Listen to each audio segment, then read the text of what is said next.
Hello guys, welcome back. So ഞാൻ പറയാൻ വന്ന വിഷയം എന്താണെന്നുള്ളത് എല്ലാവർക്കും അറിയാമായിരിക്കും. ഇപ്പോൾ സോഷ്യൽ മീഡിയയിൽ ട്രോളായിട്ടും പോകുന്നുണ്ട്, അല്ലാതെ അതിൻ്റെ പോസിറ്റീവ് വൈബിലും പോകുന്നുണ്ട്, നെഗറ്റീവ് വൈബിലും പോകുന്നുണ്ട്. ഇത് രണ്ടിനിടയിൽ നിൽക്കുന്ന ആൾക്കാരുടെ ടോക്സും പോകുന്നുണ്ട്. വേറൊന്നുമല്ല, ദിയ കൃഷ്ണ, അഹാന കൃഷ്ണ, സിന്ധു കൃഷ്ണ, കൃഷ്ണകുമാർ, ആ ഒരു വലിയ ഫാമിലി നമുക്ക് എല്ലാവർക്കും അറിയാം. സോ ദിയയുടെ ഒരു ഡെലിവറി വ്ളോഗ് എന്ന് നമുക്ക് പറയാം. ആ ഒരു ദിവസത്തെ, ആ ഒരു സമയത്ത്, ആ ഒരു വേദന നിറഞ്ഞ ആ ഒരു നിമിഷത്തെ വീഡിയോ എടുത്ത് വെച്ചിട്ടുണ്ടായിരുന്നത്. അപ്പോൾ അതിനെ പറ്റിയിട്ട് പല ന്യായീകരണങ്ങളും, പല ന്യായീകരണം അല്ലാത്ത രീതിയിലുള്ള ടോക്സുകളൊക്കെ തന്നെ പോകുന്നുണ്ട്. എന്നെ സംബന്ധിച്ചിടത്തോളം അതിനെ പറ്റിയിട്ട് പറയാനുള്ളതെന്ന് പറയുന്നത്,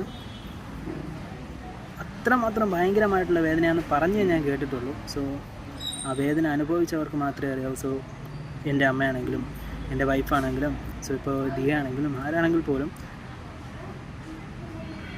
ഒന്നാലോചിച്ച് നോക്കുക, അതിൽ നിന്നും മറികടന്ന് വരാൻ എത്ര ടൈം എടുക്കും എന്നുള്ളത്, ആ ഒരു വേദനയിൽ നിന്നും, ആ ഒരു ട്രോമയിൽ നിന്നും. സോ അതൊക്കെ മേ ബി നമ്മളൊക്കെ അറിയണമെന്ന് പറഞ്ഞുകൊണ്ടായിരിക്കണം ആ ഒരു വീഡിയോ ഇട്ടിട്ടുണ്ടാവുക. എന്ത് തോട്ട്സിലാണെന്നുള്ളത് അറിയില്ല. ചില ആൾക്കാർ പൈസ സമ്പാദിച്ചു എന്ന് പറയുന്നുണ്ട്, ചില ആൾക്കാർ ചിലവാതിനെയൊക്കെ കാട്ടി കൂടുതൽ പൈസ ആ റീച്ചിൽ നിന്നും കിട്ടിയെന്ന് പറയുന്നുണ്ട്. എന്താണെങ്കിലും അതിനെ പറ്റിയിട്ട് എനിക്ക് പറയാനുള്ള അത്രയേ ഉള്ളൂ. ആ ഒരു വേദന നമുക്ക് മനസ്സിലാക്കാൻ പറ്റുക എന്ന് പറയുന്നത് തന്നെ വലിയൊരു കാര്യമാണ്.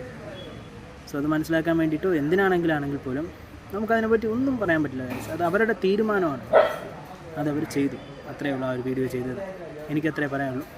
നിങ്ങളുടെ ഒപ്പീനിയൻ എന്താണെന്നുള്ളത് കമൻറ്റിൽ ലീവ് ചെയ്യുക. സോ ഇനിയെങ്കിലും ഗേൾസിനെ ബഹുമാനിക്കാൻ പഠിക്കാം നമുക്ക്.